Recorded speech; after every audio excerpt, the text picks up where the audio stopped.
jure, en tant qu'avocat, d'exercer ma profession avec honneur, indépendance, probité, délicatesse, loyauté et dignité, dans le respect des règles de mon ordre. Avocats du Burkina, nous avons prêté serment de défendre vos droits avec dignité. Premier symposium des avocats du Burkina Faso. Les défenseurs de la veuve et de l'orphelin venus des 4 coins du pays répondent ainsi à l'appel de l'ordre des avocats. Le conseil, l'assistance et la défense, voici le rôle de l'avocat. Au service d'un public qui évolue et qui en demande plus, ils se penchent ici sur leur profession en pleine mutation. C'est la condition pour influer sur le cours des événements futurs, prévisibles ou non. Comment renforcer et fortifier cette noble profession si l'on ne peut se projeter collectivement et individuellement dans l'avenir, proche, moyen ou lointain? Les avocats et le barreau s'acquittent-ils convenablement de leur mission?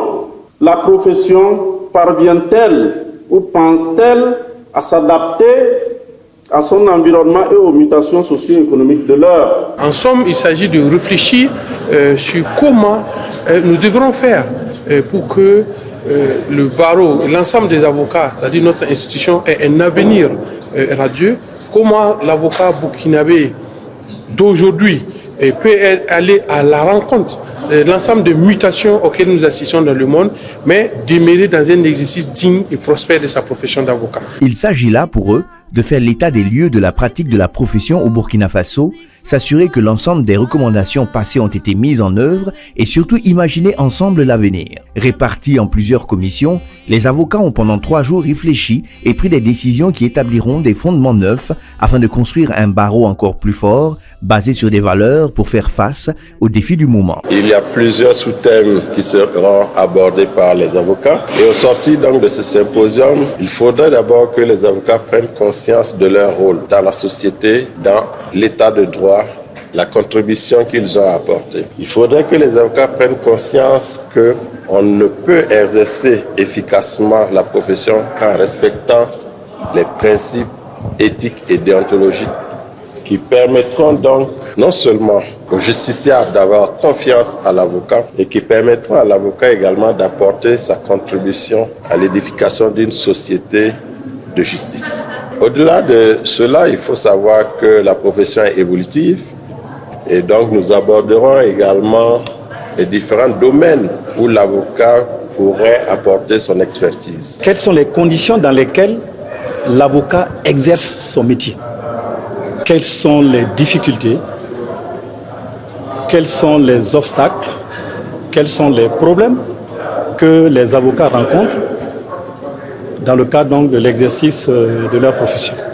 L'avocat dans ses rapports avec ses confrères, l'avocat dans ses rapports avec sa clientèle, l'avocat dans ses rapports avec les autres acteurs de la justice que sont les officiers de police judiciaire, que sont les magistrats, que sont également les huissiers, principalement. Une réflexion prospective sur les mutations de la profession d'avocat réside dans le fait que l'on pourrait appréhender avec rationalité les problèmes pertinents et les réponses qui s'y est. Il s'agit là de disposer d'une feuille de route sur le traitement ou plus exactement l'approche à adopter pour mettre en œuvre ses projets et surtout pour se projeter vers l'avenir. L'avocat, dit-on, est aujourd'hui à la croisée des chemins et ce n'est pas la première fois que cette situation lui apparaît. Les avocats font partie des voyageurs. Les avocats sont organisés comme ils le peuvent.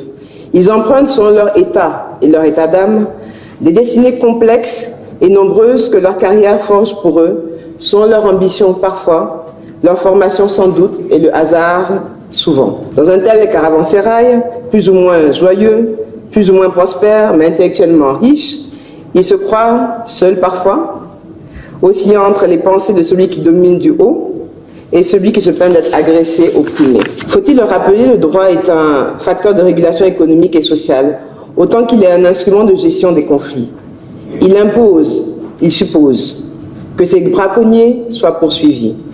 Il suppose, il impose que soient définies ces conditions d'exercice dans le cadre d'une déontologie exemplaire qui, retenant les fondements de la liberté et de l'indépendance, exige le respect de la règle luttant contre les conflits d'intérêts. Au nom de la sécurité juridique, ces exigences sont majeures. Au prix de cet effort qui doit nous rassembler, les individus et les entreprises bénéficieront de cette sécurité. C'est le lieu également pour eux de recadrer aussi bien le périmètre de l'avocat que celui du droit en vue d'éviter de naviguer à vue et de manquer à la fois la lisibilité et la prévisibilité sur les grands défis de l'heure. Vous savez aussi que chaque année, le barreau recrute. Donc, aujourd'hui, nous tirons presque près de 300 avocats. Donc, il va sans dire qu'il faut que tout ce qui relève du monopole de l'avocat, on puisse quand même le respecter. Ce n'est pas normal qu'on constate des fois devant nos juridictions que des personnes morales, alors que des personnes morales puissent venir à travers leur agent pouvoir porter leur cause devant la juridiction, alors que cela n'est pas autorisé par le règlement UEMOA. Il faudrait qu'on applique de façon plus stricte et rigoureuse les différents textes à la matière pour respecter le périmètre du droit et le périmètre de l'avocat, de sorte à ce que ceux qui se sont engagés dans ce métier-là puissent arriver à vivre décemment. Le barreau reçoit beaucoup de demandes d'inscription venant de Burkinabés qui ont eu le CAPA, le certificat d'aptitude à la profession d'avocat, dans d'autres pays, notamment le Canada et la France. On reçoit des demandes d'inscription venant de barreaux de pays membres de l'UEMOA et de pays qui ne sont pas membres de l'UEMOA. Donc, et le traitement de ces demandes d'inscription-là n'est pas sans poser problème.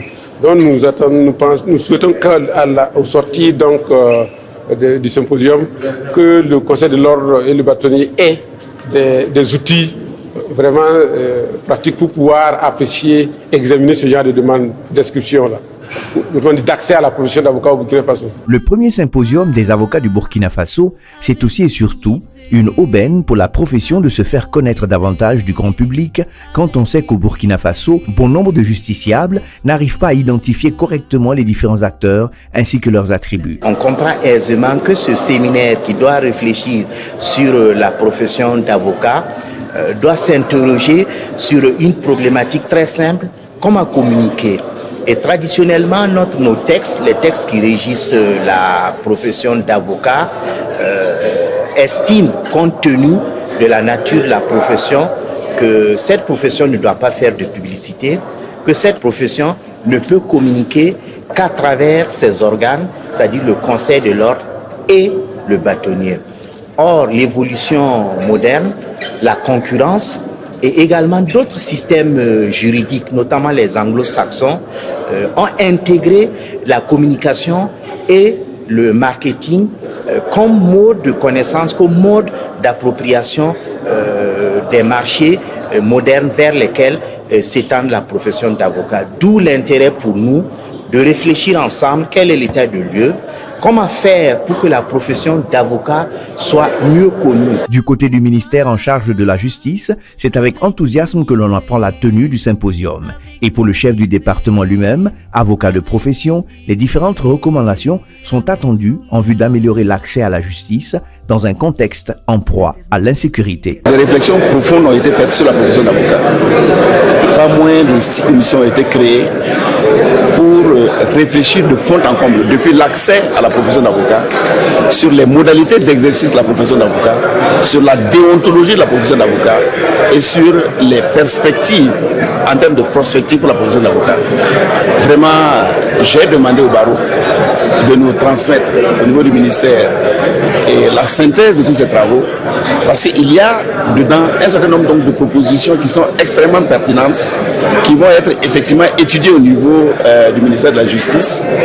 Il est proposé par exemple un certain nombre de réformes sur le plan de la législation, et il est proposé un certain nombre de choses pour nous aider, si vous voulez, à améliorer l'accès à la justice. Mais le plus important pour le barreau des avocats, c'est encore plus de soutien de la part de l'État pour l'atteinte des objectifs escomptés. Il s'agit d'un plaidoyer pour la construction de la maison du barreau des avocats du Burkina Faso. Placé sous le thème « La profession d'avocat au Burkina Faso, de l'accès à l'honorariat, rétrospective, introspective et perspective », le symposium de Bobo Dioulasso a été bien apprécié des participants. Je suis très satisfaite. Vous avez vu qu'il y a eu une forte mobilisation des avocats, des élèves avocats, des stagiaires.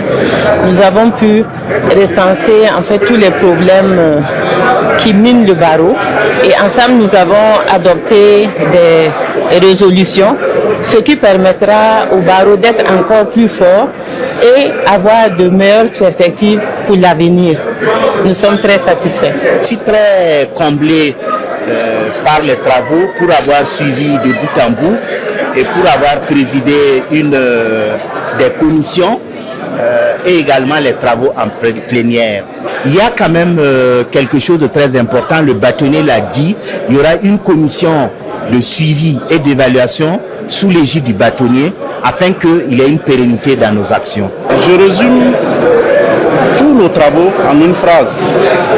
Nous sortons à partir d'aujourd'hui un barreau fort et solidaire, respecté et constitué d'avocats compétents, compétitifs qui chercheront à embrasser de nouveaux métiers du droit. Donc je suis très satisfait de ce symposium. Avocat, c'est devant la loi que je retrouve tout mon sens.